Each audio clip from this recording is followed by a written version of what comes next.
Welcome to another edition of the Hit the Deck podcast, where we talk deck hockey, street hockey, ball hockey.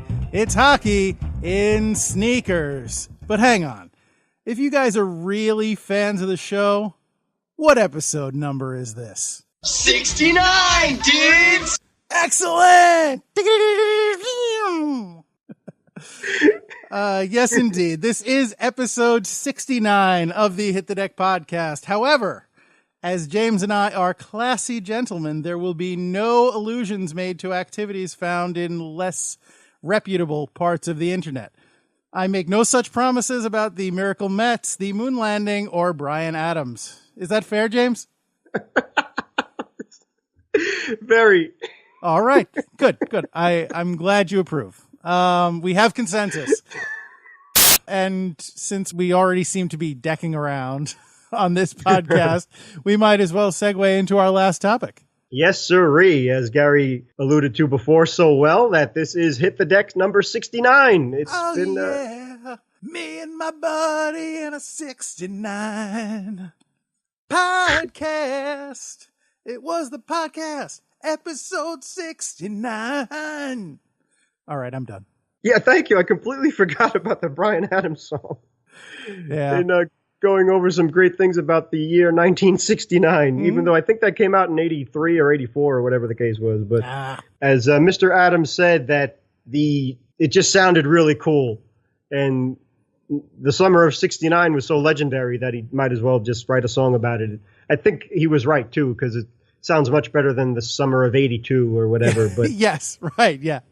Not that it was a bad summer, but still, I guess. I can't think of anything memorable that happened in 82. I'm sure some people too, were born. Yeah, I turned 2. Yes, that is a milestone to be celebrated, to be sure. Yeah, I remember, well, I was 4, so I do remember Italy winning the World Cup that year, so that was pretty exciting for us, so that was cool. But anyway, yeah, but with the connection of the 1969 year and we being big Mets fans and stuff, and my favorite car of all time is the 1969 Charger, so we just decided to pay homage to the great year, and it's just amazing how many, when you really think about it, how many awesome things happened in that year. It's astounding. So we're going to list them for you. Yeah, well, as you mentioned, the Mets, I guess, first and foremost, given who you're, I was going to say who you're talking to, but you're not probably doing much talking. You're mainly listening to James and I talk, which, we really don't let you get a word in edgewise, which is kind of rude of us. If you'd like to, we'll tell you just in a little while how you can contribute to the show if you so choose. But for now,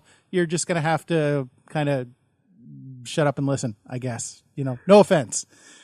But so the Miracle Mets, they really were. There's a reason they were called the Miracle Mets. You got to believe they went from worst to first in a month. Like they went from being a last place team to winning the World Series in a month, which is just incredible. And, if you're not familiar with the Mets, I'm sure you've probably heard of the Miracle Mets, even if you're not a Mets fan, because they became a very iconic team. They've been featured in a number of motion picture cinematic performances. I don't know, do I work for the Academy all of a sudden? I don't know why I'm being so formal. They've been in a bunch of movies, a couple off the top of my head I can think of. They played a major part in the movie Frequency, which they recently made a TV series based on. And they also played a not insignificant part in Men in Black 3. And, those were movies that came out, Men in Black came out, 4 or 5 years ago, probably. And the Frequency movie came out, maybe a decade before that. I don't remember exactly, but in 2000, I believe. Yeah. Oh, was it that far ago? Yeah. Okay. So, but still, that's, 30 years after it happened. So obviously it made an impression. Exactly. Yeah. That's just so legendary. Great point too. Just the fact that how they made an incredible comeback and won 100 games and then just rode that momentum to win the World Series. And I kind of resent when people look at it and say, oh, gosh, they were such underdogs in one aspect, because the pitching was astounding and the coaching was second to none. I mean, Gil Hodges, you've heard me go gaga over Mr. Hodges many times, and deservedly so, just a great man. But, when you have Seaver and Koosman out there as 1-2 punches and a young Nolan Ryan and Gentry out there, that's pretty incredible. And they had the great pitching, which we got a taste of that to the modern Met fan, and we'll get back to the hockey stuff in a minute.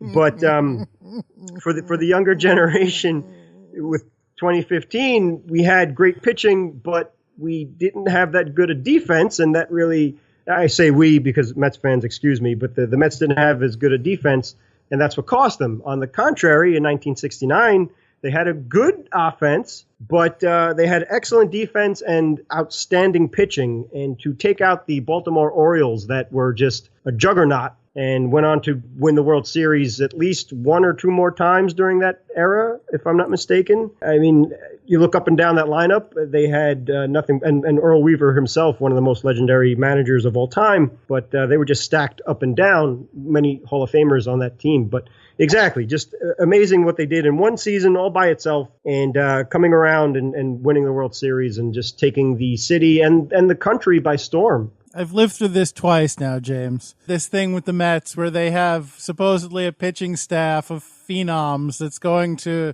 carry us to glory, to the promised land, and then flame out spectacularly twice, James. In the mid-90s, there was Generation K with Bill Pulsifer and Jason Isringhauser and Paul Wilson.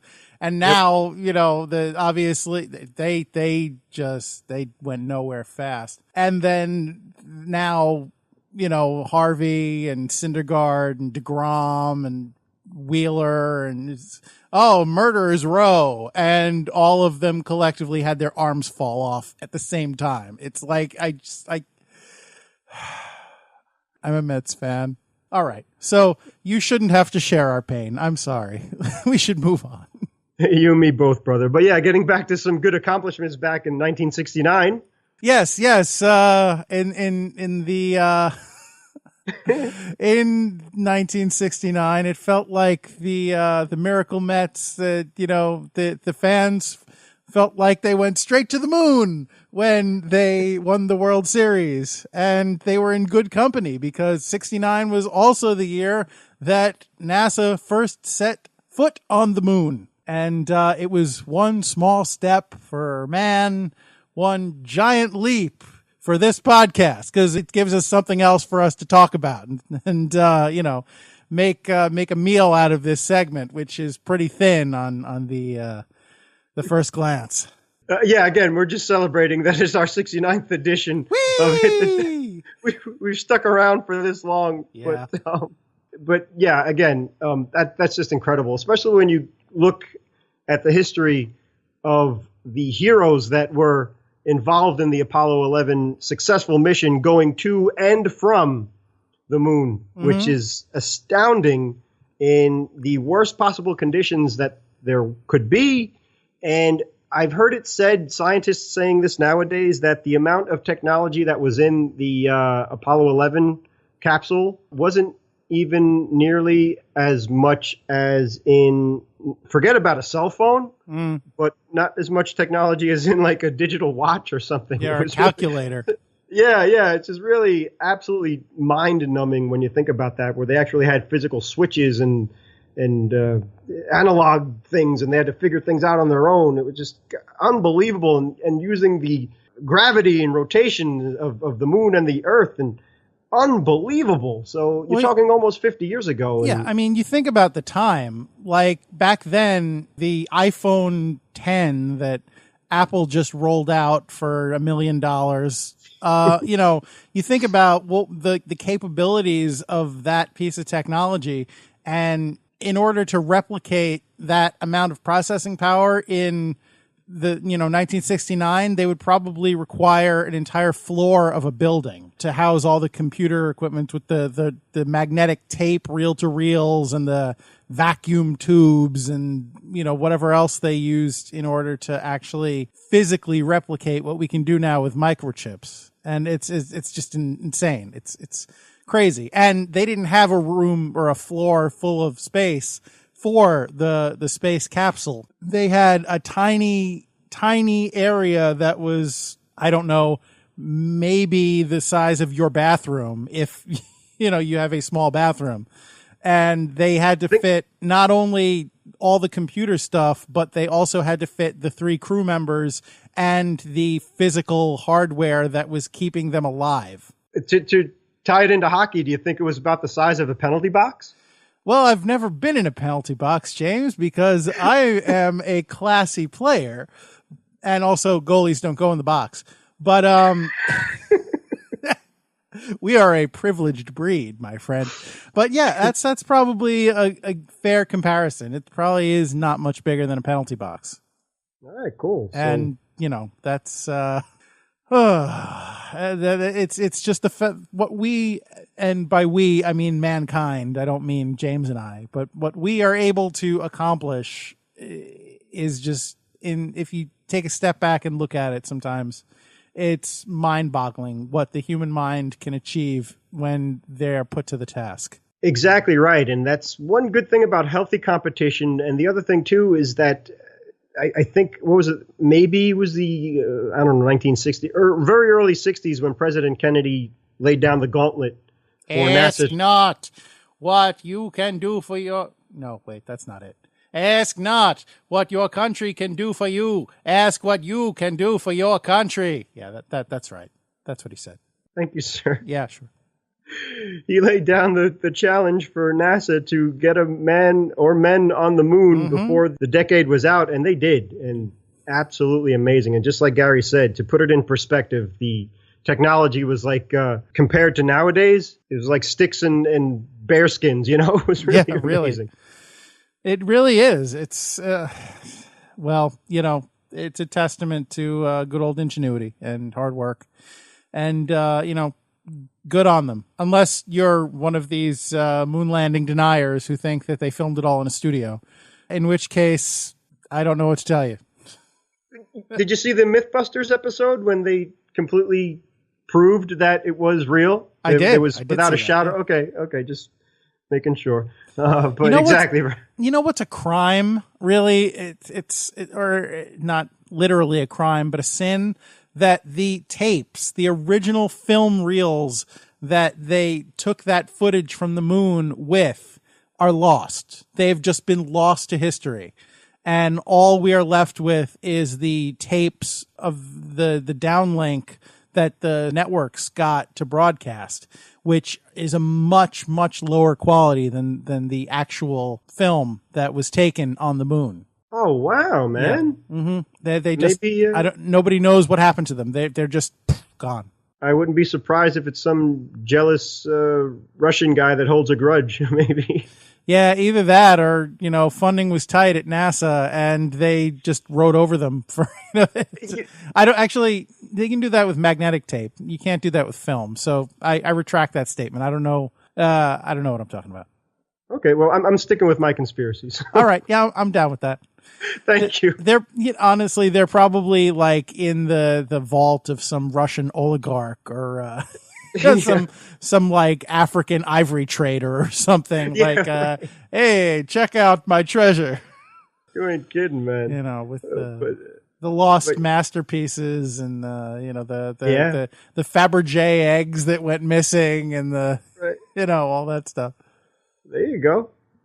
But speaking of modern technology and flying things, the New York the New York Jets. Yes, it's not. This is much less well remembered than the Miracle Mets, but that championship that the Mets won, that was not the first championship team that Shea Stadium hosted that year.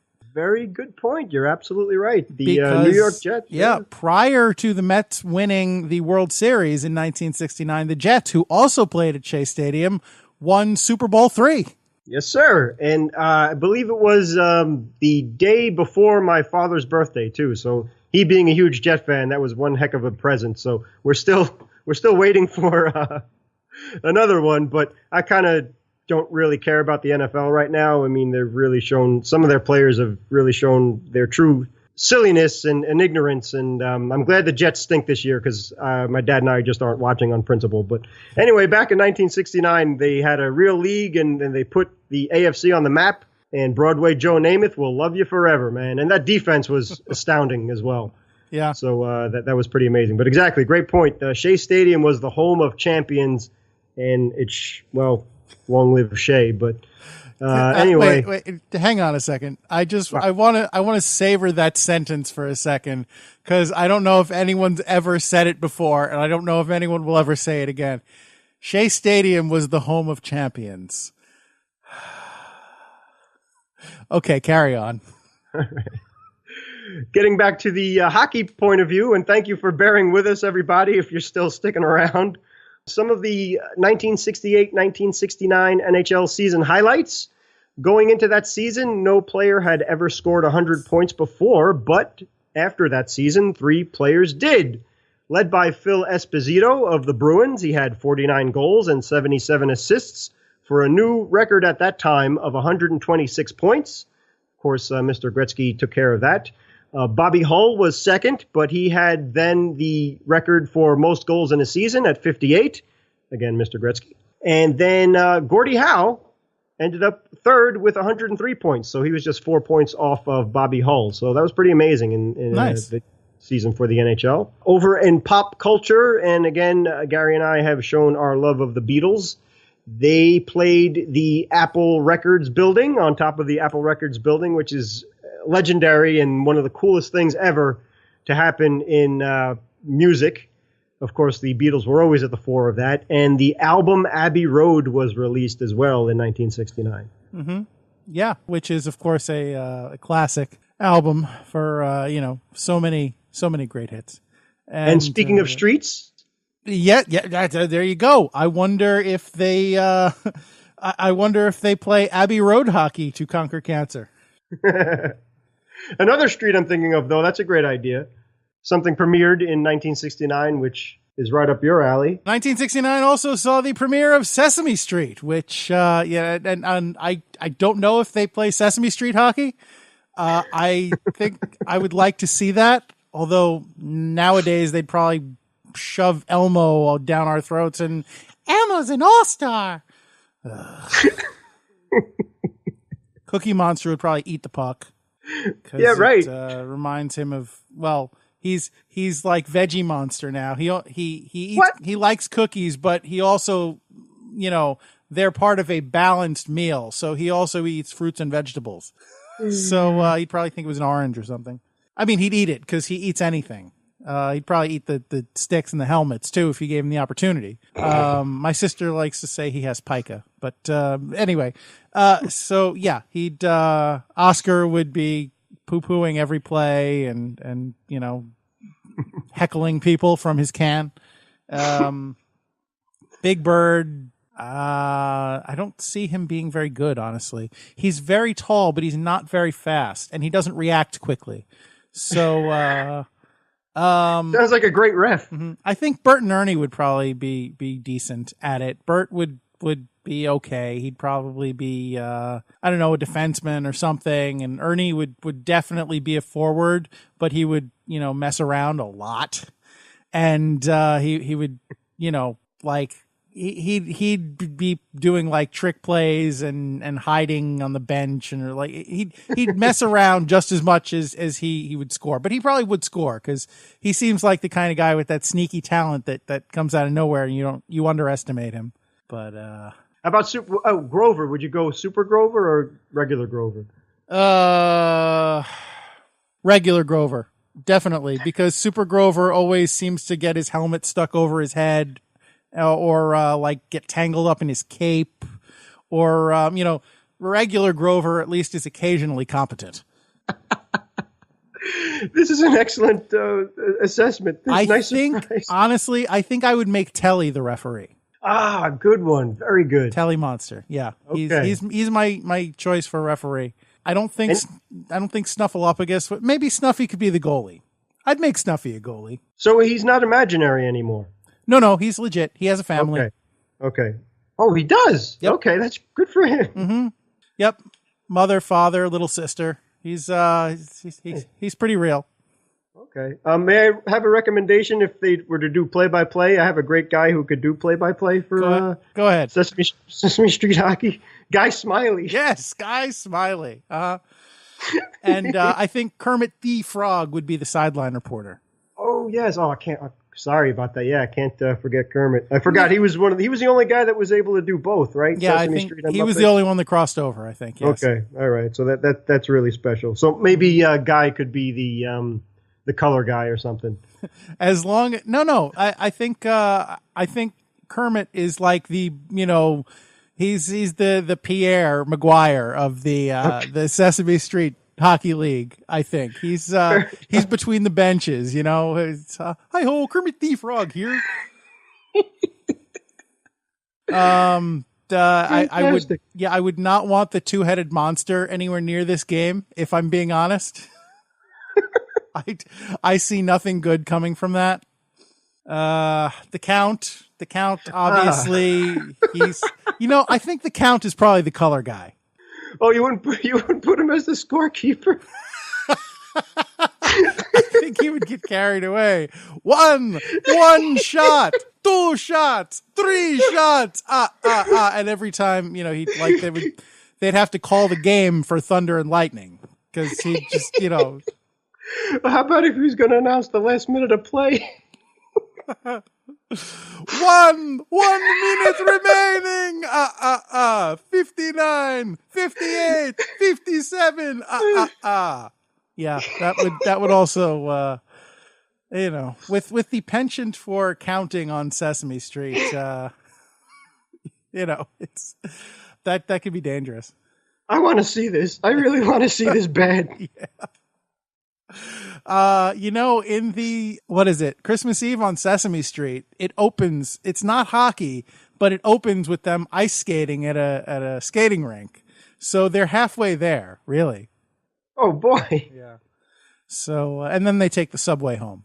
So. Oh, God bless. Yeah. I hope they didn't get stuck like we do every day. Yeah, well, it was a different time. Yeah, I hear you. But I like this. I want to see it too. I think we have something here. Excellent stuff. And just to close the book on 1969 and the greatness that it was, and celebrating our 69th edition of Hit the Deck, the Godfather book was published. And again, for me, I don't know what was in the water that year, but every car was incredible that came out of America that year, including the 69 Charger, the Corvette, the Boss 429 for you Mustang fanatics, the GTO Judge, the Trans Am, and the Camaro ZL1, just to name a few. Just every car looked awesome. The performances were insane. The sheer muscle power and the transmissions. And they didn't handle that great, but we didn't care because we just wanted to go down a straightaway fast as possible and worry about everything else later. But amazing stuff for the guys over in the American car companies back then. So well done. Yeah, I'm about as far from a gearhead as you're going to find. So, my wife is a big fan of cars, so you're gonna have to take the lead on this one. I'll take your word for it. Okay, yeah, and to this day, these are some of the most collectible cars in the world. So awesome.